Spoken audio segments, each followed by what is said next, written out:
उपवास आहे आणि ती खिचडी खाऊन कंटाळा आलाय, मग बनवा मऊ जाळीदार अशी इडली। ही उपवासाची इडली इतकी छान बनते की तुम्ही उपवास नसला तरी बनवून खाल। सगळ्यात आधी मी इथे एका बाउलमध्ये 1 कप भगर घेतली आहे, ज्याला वरई असे देखील म्हणतात, आणि इथे 1/4 कप मी साबुदाणा घेतला आहे। आता हे दोन्ही स्वच्छ पाण्याने 2-3 वेळेस धुवून आपल्याला हे 4 ते 5 तास भिजत ठेवायचे आहे। आपण इन्स्टंट इडली देखील बनवू शकतो, पण ही प्रोसेस केल्यामुळे इडली एकदम जाळीदार बनते, त्यामुळे मी नेहमी हीच प्रोसेस करते आणि याच्याने खूप छान इडल्या तयार होतात। मी जवळजवळ 5 तास इथे साबुदाणा व भगर भिजत ठेवली होती। हे पहा, आता यातलं सर्व पाणी आपल्याला काढून घ्यायचं आहे। एकही थेंब यामध्ये पाणी ठेवायचं नाही। हे पहा, अशा पद्धतीने मी इथे हे पाणी काढून घेतलेलं आहे। आता हे मिश्रण आपल्याला एका मिक्सर जारमध्ये ॲड करायचं आहे। छान असं इडली बॅटर आपल्याला बनवायचं आहे, त्यामुळे इथे मी अर्धा कप यामध्ये दही ॲड केलेलं आहे आणि आता हे मिक्सरमध्ये छान बारीक वाटून घ्यायचं आहे।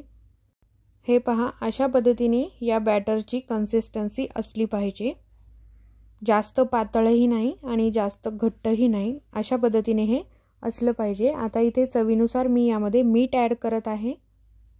त्यानंतर यामध्ये 1 टीस्पून एवढा इनो ॲड करायचा आहे आणि इनो ॲक्टिवेट करण्यासाठी थोडंसं किंचित यामध्ये पाणी ॲड करून आपल्याला हे बॅटर एकदम व्यवस्थित असं एकसारखं मिक्स करायचं आहे।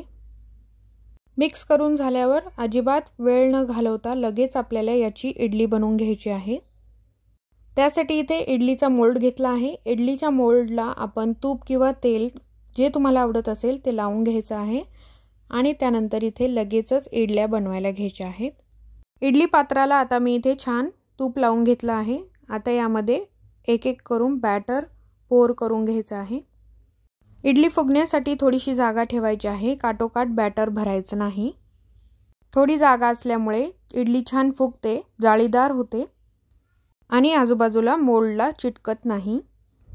पाणी ऑलरेडी गरम करायला मी इथे ठेवलेलं आहे। आता यामध्ये आपल्याला मोल्ड ठेवायचा आहे इडलीचा आणि 10 ते 15 मिनिटं आपल्याला ही इडली स्टीम करून घ्यायची आहे। 15 मिनिटे झाली आहेत आणि तुम्ही इथे पाहू शकता इडली खूप छान अशी फुगली आहे आणि खूप जाळीदार अशी ही इडली तयार झाली आहे। थोडं थंड झाल्यानंतर इडली पात्रातून आपल्याला इडली काढून घ्यायची आहे। हे पहा, अशा पद्धतीने, आणि ही काढत असतानाच तुम्ही इथे अंदाज लावू शकता ही किती मऊ झालेली आहे। हे पहा, आणि खूप छान अशी जाळी देखील यावर आलेली आहे। खूप मऊ जाळीदार अशा या इडल्या तयार होतात। हे पहा, इथे एक इडली मी तुम्हाला तोडून दाखवते, किती छान याच्यावर जाळी आली आहे, तुम्ही पाहू शकता। खूप सुंदर अशी ही इडली तयार झाली आहे आणि किती फ्लफी आहे, तुम्ही इथे पाहू शकता। आणि इथे मी सर्व करून घेतली आहे। दह्याच्या चटणी बरोबर ही इडली खूप सुंदर अशी लागते। आय होप तुम्हाला माझी ही इडलीची रेसिपी नक्की आवडली असेल। आवडल्यास do like, share and subscribe. पुन्हा भेटू एका नवीन रेसिपीसह, तोपर्यंत पाहत राहा पल्लवीज रेसिपी।